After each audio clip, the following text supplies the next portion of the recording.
जी हां, नीट परीक्षा में हुई गड़बड़ी को लेकर बिहार की राजधानी पटना में सैकड़ों छात्र परीक्षा को रद्द करने की मांग को लेकर सड़कों पर उतर गए और जमकर प्रदर्शन किया। इसके साथ ही प्रदर्शनकारी छात्रों ने इस मामले में सीबीआई जांच की मांग की।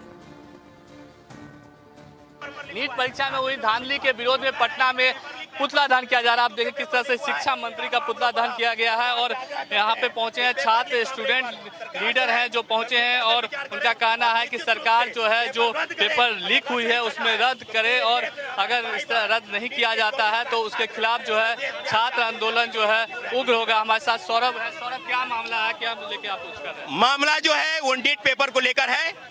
जिस तरह से केंद्रीय शिक्षा मंत्री कल बयान दे रहे थे और एक शब्दों में एनटीए एजेंसी को क्लीन चिट दे दिए, कहीं से भी ये दुर्भाग्यपूर्ण है। पेपर लीक हुआ है। 19 लोगों की गिरफ्तारी पटना में क्यों हुई है?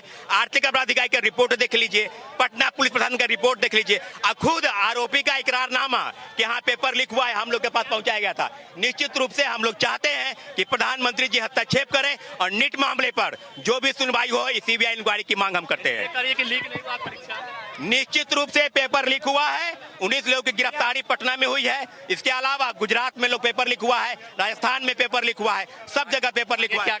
आगे आज हम पुतला दहन कर रहे हैं।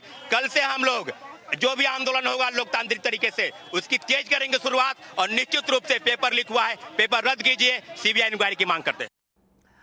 नीट पेपर लीक मामले में एक तरफ देश भर में छात्रों का प्रदर्शन जारी है, इस बीच ऑल इंडिया स्टूडेंट्स एसोसिएशन ने भी नेशनल टेस्टिंग एजेंसी पर सवाल उठाते हुए इस संस्था को खत्म किए जाने की मांग की है। एनटीए हर साल आप कह लीजिए कि हर एक एग्जाम में धांधली बरत रहा है, उसके साथ साथ इररिस्पॉन्सिबिलिटी, इरेगुलरिटीज लगातार हमें दिखाई दे रही है।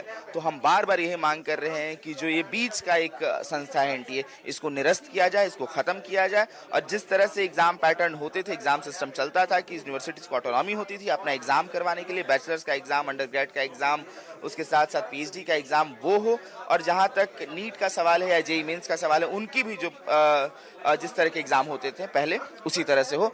बात करने के लिए हमारे साथ Ayesha DU national general secretary Prasenjit ji मौजूद हैं। सर, क्या कुछ डिमांड जो है वो आयशा की तरफ से रखी जा रही है नीट एग्जाम को लेकर?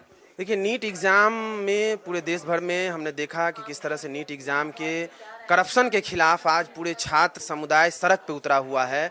लगातार पिछले 10 दिन से स्टूडेंट अलग अलग ऑफिसों पे, शिक्षा मंत्रालय से लेकर के एनटीए से लेकर के देश के अन्य हिस्सों में आंदोलन पे है। और वो आंदोलन वो छात्र साफ साफ ये बात कह रहे हैं कि नीट के एग्ज़ाम में भयानक बड़े पैमाने पे घोटाला हुआ है। सेंटर मैनेजमेंट से लेकर के तमाम तरह के करप्ट प्रैक्टिस के जरिए रिजल्ट को घोषित किया गया है और इसीलिए सभी छात्रों के साथ न्याय इंश्योर हो, न्याय की गारंटी हो, इसीलिए री एग्ज़ाम पुनः कराया जाए, फिर से नीट के एग्ज़ाम हो। और साथ में ही ये जो एनटीए संस्था है, नेशनल टेस्टिंग एजेंसी, पूरी तरह से विश्वास खो चुकी है, इसीलिए ऐसी संस्था को खत्म किया जाए। ये संस्था छात्रों के भविष्य के साथ खिलवाड़ कर रही है। और अब राजनीति का रुख कर लेते हैं। सुहेल देव